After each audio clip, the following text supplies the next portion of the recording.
madaxweynaha waqtiga waa ka dhamaaday mana aan ogin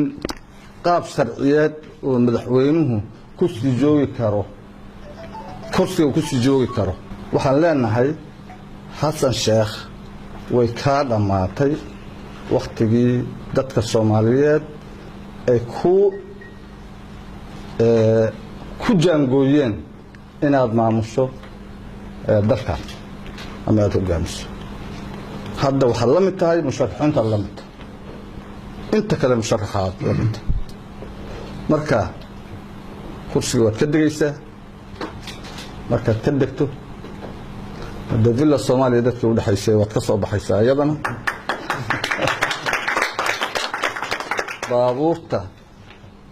dawlad buruufyada inaguba ma haysano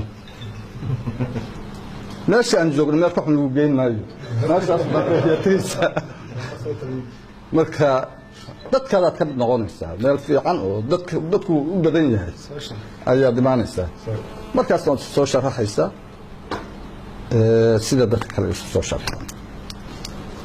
waxaan ku leenahay ha isku adkayn meesha waxaad ogtahay dad badan oo isku adkeeyay